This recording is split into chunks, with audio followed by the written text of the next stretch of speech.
Hello friends, બધાને ભાવથી જય સ્વામિનારાયણ, જય શ્રી કૃષ્ણ, રામ રામ. તો અત્યારે ઘડિયાળમાં થયા છે સાંજના 7 અને હું જઈ રહી છું નીચે પાર્કિંગમાં. અમારા એપાર્ટમેન્ટવાળાનો પ્રોગ્રામ છે એટલે મને વસને કીધું કે પ્રોગ્રામ છે તો આપણે બધાને જવાનું છે.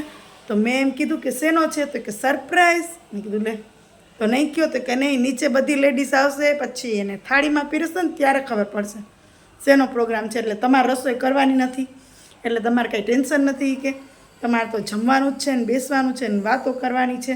તો મેં કીધું કાંઈ વાંધો નહીં, ચાલો. તો આજે પ્રોગ્રામમાં જાઉં છું. શેનો પ્રોગ્રામ છે એ હું તમને વિડીયામાં જરૂરથી જણાવીશ. તો જોડાયેલા રહેજો વિડીયામાં. વિડીયોને લાઇક કરજો, તમારા ગ્રુપમાં શેર કરજો, અને ફોલો ના કર્યો તો મને ફોલો કરજો. ચાલો, નીચે બધા રાહ જોવે છે, હવે શેનો પ્રોગ્રામ છે જોઈએ. હેલો ફ્રેન્ડ્સ, તો હું આવી ગઈ છું નીચે એપાર્ટમેન્ટમાં પાર્કિંગમાં. ને આવી એટલે જોયું તો બધા બહેનો ધીમે ધીમે નીચે આવી ગયા હતા, અને બાળકો પણ સ્કૂલેથી આવી અને ફટાફટથી નીચે ગ્રાઉન્ડમાં રમવા આવી ગયા હતા. આજે એપાર્ટમેન્ટવાળાનો પ્રોગ્રામ છે, તો બધા જ બહેનો પોતપોતાના કામ છોડી અને અહીંયા આવી ગયા છે. ને અહીંયા મસ્ત મસ્ત ઠંડો પવન વાઈ રહ્યો છે, અને રસોઈની તો કાંઈ ઉપાધિ છે નહીં, કારણ કે રસોઈ કરવાની છે નહીં. એટલે બહેનો આજે ફ્રી છે, એટલે મીઠો મીઠો પવન ખાય છે.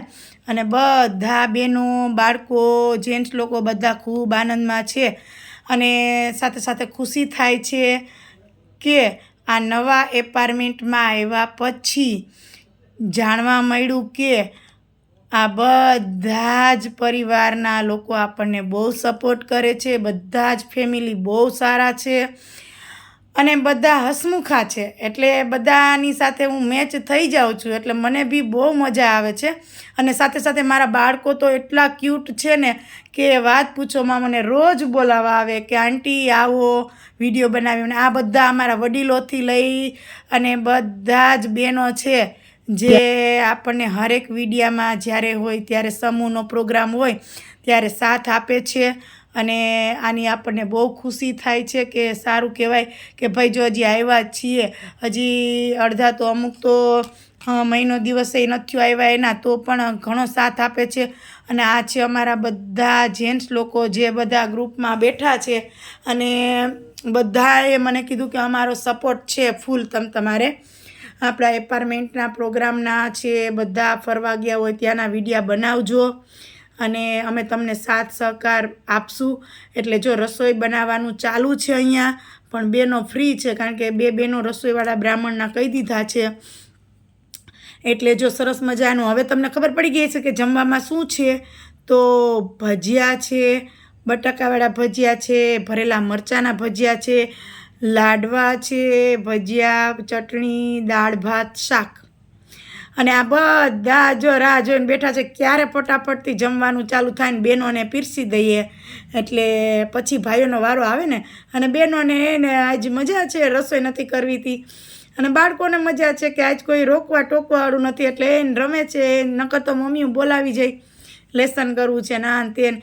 એટલે જો અહીંયા ભજીયા પાડવા માંડ્યા. અમારા એપાર્ટમેન્ટના જો રસિક માસા છે, ફુવા છે, અને પછી હજી મને એપાર્ટમેન્ટના વડીલોના અને કોઈના નામ નથી આવડતા, ભૂલાઈ જાય, નામ આડાવડા થઈ જાય. પણ અમારા બધા એપાર્ટમેન્ટના ભાઈઓ છે જે જો અહીંયા હેલ્પ કરે છે કોઈને કોઈ. અને અહીંયા બધા પીરસવા પણ ભાઈઓ ઊભી ગયા છે, પણ મને એમાંથી એકાદા બેના જ નામ આવડે છે, મયંકભાઈનું ને સાગર ને એવું બધા. બીજા મને કોઈના નથી આવડતા નામ. તો જોવો તમે આ ડીશ જોઈને મોઢામાં પાણી આવી જાય કે હા હા, ચૂરમાના લાડવા ને કેવું સરસ સરસનું જમવાનું છે. અને બધા બહેનો અને બાળકો જમી રહ્યા છે. પહેલાં કીધું ચાલો નાના નાના બાળકોવાળા બહેનો છે ને એ બેસી જાઓ, એટલે એને બાળકોને શાંતિથી જમાડા જાય પછી જમજો. એટલે આ બાળકો બધા જમવા બેસી ગયા. જો પહેલી ટુકડી બાળકોની કે પહેલાં બાળકોને કે એટલે ગરમા ગરમ બધાને ભજીયા ખાવા મળે ને એમ. એટલે આ છે એક અમારા એપાર્ટમેન્ટનો પરિવાર, જ્યાં નાનાથી લઈને મોટા, બાળકોથી લઈને વડીલ સુધી બધા જ ખૂબ જ સારા સ્વભાવના છે. એની કોઈ વ્યાખ્યા હું ના કરી શકું, મહેસૂસ કરી શકું. જો એની વ્યાખ્યા કરવા જાઓ તો તમને એમ થાય કે એપાર્ટમેન્ટ નવો છે, નવા પરિવારના સભ્યો છે એટલે વખાણ કરે છે. પણ એક જે ચિંતા હતી ને કે મને નહીં હોરવે અને ત્યાં મને કોઈ મેચ નહીં થાય, એ બધું જ ચિંતા છે ને અહીંયા મારા નવા એપાર્ટમેન્ટમાં આવીને દૂર થઈ ગઈ. કે ખરેખર ભગવાને જે મને આપ્યું છે ને એ મને કલ્પના બહારનું આપ્યું છે એમ, જે મેં કલ્પના પણ નથી કરી કે આવો સરસ મજાનો એપાર્ટમેન્ટનો આવો સરસ પરિવાર મળશે, આવો બધો સાથ મળશે. એટલે બધાને જો અમારા મયંકભાઈ છે એ તો પીરસવામાં જ છે બધાને ભજીયા ચટણી અને લાડવા. એટલે બધા બહેનો એક પછી એક, પહેલાં બહેનો જમી લે પછી ભાઈઓને વારો છે. એટલે આપણે પણ લાઈનમાં ઊભી ગયા છીએ અને બહુ સરસ વ્યવસ્થા કરી છે અહીંના એપાર્ટમેન્ટના યુવાનોએ, પીરસવાની પણ અને સાથે સાથે સપ્લાયની પણ બહુ સરસ, કે મજા આવે એમ કે મહિનામાં એકાદ વખત આવો પ્રોગ્રામ હોય ને તો આખા એપાર્ટમેન્ટના બધા જ સાથે મળી અને જમી શકીએ એમ અને વાતો થાય. બાકી બધા પોતપોતાની ઘરે જમણવાર થતું જ હોય છે, કંઈક ને કંઈક નવું બનતું જ હોય છે અઠવાડિયામાં 3 થી 4 વખત. પણ જે આનંદ આપણને અહીંયા સમૂહમાં હોય ને એ આનંદની વાત જ કંઈક અલગ છે એમ, કે સાથે બેસીને જમવું, એપાર્ટમેન્ટ એક પરિવારને, તો એ વાત અલગ છે.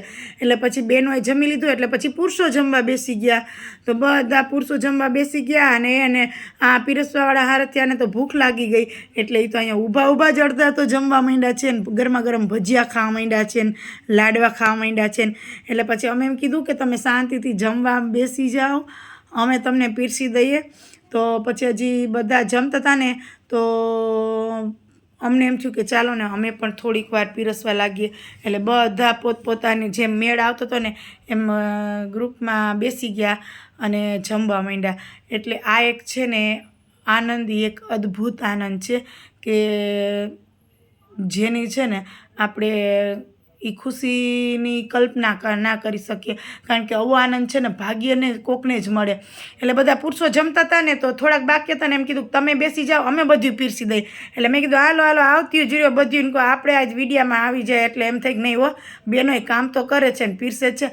અને અહીંયા બધા સારથિયા ગ્રુપમાં બેઠા ને એવા આગ્રહ કરીને લાડવા જમાડે છે ને, ઓલો કે તારે 2 ખાવાના છે ને, ઓલો કે તારે 3 ખાવાના છે ને. અને એટલો આનંદ છે ને, આવો આનંદ તો કદાચ જગ્યા કોઈક દોસ્તારોને જાનમાં ગયા હોય ને તોય નહીં આવતો હોય. આ બધાના ચહેરા જોઈને એવું લાગે છે. આમ પ્રકાશ ફૂલ આવે છે ને એટલે વિડીયો ક્લિયર નથી આવતો.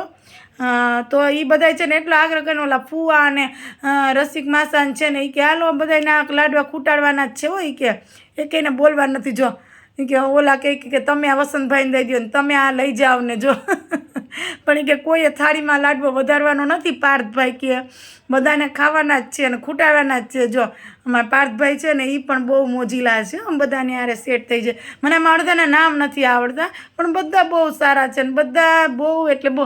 અને મયંકભાઈ છે ને તો આ બિચારા પહેલેથી જ પીરસવામાં જ છે. હવે અમે એમ કીધું તમે મૂકી દો ને જમી લ્યો, અમે પીરસી દઈએ. તો એ બધાને લાડવાને ભજીયાને એટલે આગ્રહ કરીને પીરસે છે ને કે વાત પૂછોમાં. તો આવી જ રીતના આખો સરસ મજાનો પ્રોગ્રામ એટલો સારો રહ્યો અને પરિવારના પણ બહુ આનંદિત થયા. અને બધા એમ કહેવા માંડ્યા કે આપણે મહિના દિવસમાં એક પ્રોગ્રામ તો આવો રાખવો જ જોઈએ જેથી કરીને આપણને ખૂબ આનંદ આવે. એટલે અમે પણ પીરસી દીધું અને પછી બધા વાતુએ ગપાટે ચડી ગયા ત્યાં પીરસતા આમ અમારો પ્રોગ્રામ પૂરો થઈ ગયો.